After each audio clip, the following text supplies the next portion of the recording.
మహాగణాధిపతే నమః. శ్రీ గురుభ్యో నమః. శ్రీమాత్రే నమః. ప్రేక్షకులందరికీ స్వాగతం. ఏప్రిల్ 2025 మాస ఫలితాలు. ద్వాదశ రాశుల వారికి శుభాశుభ ఫలితాలు ఏ విధంగా ఉన్నాయి, వీళ్ళు ఎటువంటి పనులు చేపట్టచ్చు, ఎటువంటి విషయాలలో జాగ్రత్తగా ఉండాలి, ఇలాంటి విశేషాలన్నీ కూడా మనం ఈ వీడియోలో తెలుసుకుందాం. ముందుగా గ్రహస్థితి కానీ చూసుకుంటే ఏప్రిల్ మాసంలో రవి ఏప్రిల్ 13 వరకు అంటే ఇక్కడ మనకి మీనంలో ఉండి తర్వాత మేషంలోకి ఈయన ప్రవేశించడం అనేది జరుగుతుంది. అలాగే కుజుడు కర్కాటకంలోను, బుధుడు ఏప్రిల్ 8 నుండి ఆయన వక్రం అనే ఆఖరై మళ్ళీ మీనంలోనే ఆయన సంచారం చేయడం అనేది జరుగుతుంది.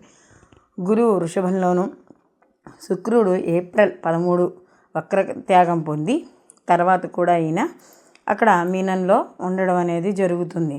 తర్వాత శని భగవానుడు వచ్చి మీనరాశిలో సంచారం, రాహువు మీనంలోను, అలాగే కేతువు వచ్చి కన్యలోను మనకి ఈ సంచారం చేయడం అనేది జరుగుతుంది. కాబట్టి ఈ యొక్క నవగ్రహ సంచారాలను అనుసరించి మనకి ఏ విధంగా ఉండబోతోంది అనే విషయాన్ని తెలుసుకుందాం. మకర రాశి వాళ్ళకి ఈ మాసం అంతా కూడా అనుకూలమైన ఫలితాలు గోచరిస్తున్నాయి. ఎందుకంటే వీళ్ళకి ఏళ్ళనాడు శని యొక్క ప్రభావం తొలగడం, అలాగే తృతీయ స్థానంలో గ్రహాలు ఎక్కువగా ఉండడం, అలాగే తృతీయ స్థానంలో రాహు, శని, రవి ఈ 3 గ్రహాలు కూడా ఉండడం, అలాగే మిగిలిన గ్రహాలు కూడా వక్రీకరించి ఉన్నా కూడా వాళ్ళు నెమ్మదిగా ఈ యొక్క తృతీయ స్థానంలో ఉండడం వల్ల వీళ్ళకు అనుకూలమైన ఫలితాలు ఎక్కువగా గోచరిస్తున్నాయి. వీళ్ళు చేసే కార్యక్రమాలు, పనులు వీటిల్లో కూడా ఒక రకమైన ధైర్యం అనేది ఉంటుంది, ఒక నమ్మకం, వాళ్ళ మీద వాళ్ళ కాన్ఫిడెన్స్ ఎక్కువగా ఉంటుంది.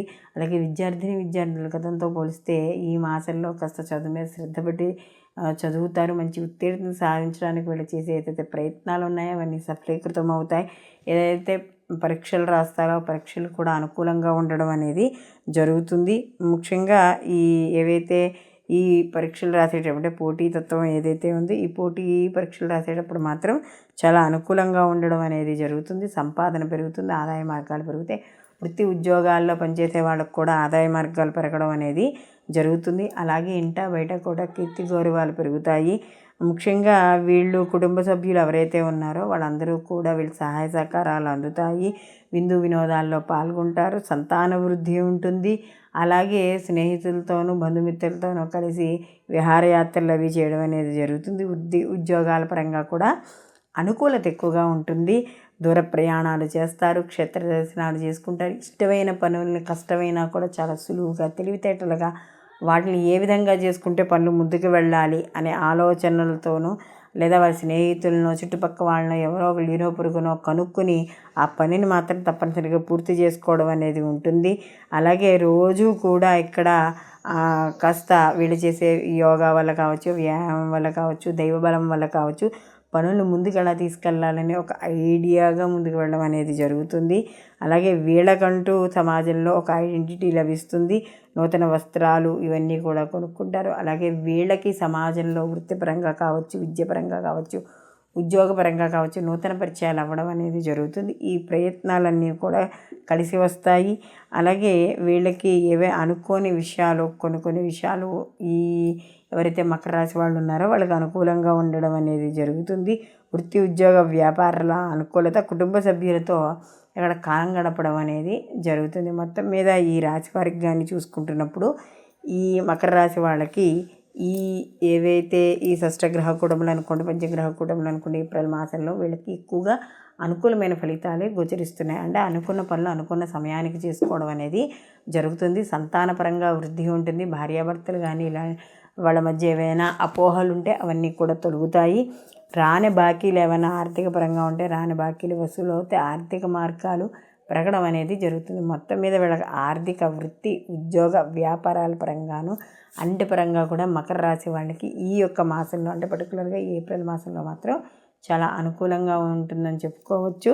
అలాగే వీళ్ళు మరిన్ని మంచి ఫలితాలు వీళ్ళు ప్రతిరోజు పొందడానికి వీళ్ళు ప్రతినిత్యము సుబ్రహ్మణ్య ఆరాధన చేసుకుంటూ ఉండడం, అలాగే ముఖ్యంగా వీళ్ళు ఏదైతే పనులు ముందుకు వెళ్ళడం లేదు ఇవన్నీ ఉంటాయో కొంత నరఘోష కూడా ఉంటుంది. కాబట్టి ప్రతి గురువారము అలాగే ఆదివారం ఈ మాసాల్లో ఉన్నప్పుడు కాస్త ఇంటికి అంటే మీ యొక్క సింహద్వారానికి కాస్త ఒక కొబ్బరికాయని దిష్టి తీసి పక్కన పాడేయండి. అలాగే ప్రతిరోజు కూడా గడపకి పసుపు రాసి బొట్టు పెట్టి కాస్త పసుపు పువ్వులను కానీ తెల్లటి పూలతో కానీ గడపకి పూజ చేయండి. అలా కనకదార స్తోత్రాన్ని పారాయణ చేసుకోండి. ముఖ్యంగా వీళ్ళకి గ్రహాల యొక్క అనుగ్రహం ఎక్కువగా ఉండడం వల్ల వీళ్ళు మీకు నచ్చిన దైవాన్ని ఇష్ట దైవాన్ని కొలిచినా కూడా మీకు అన్ని పరిస్థితుల్లో అనుకూలంగా ఉండడం అనేది జరుగుతుంది.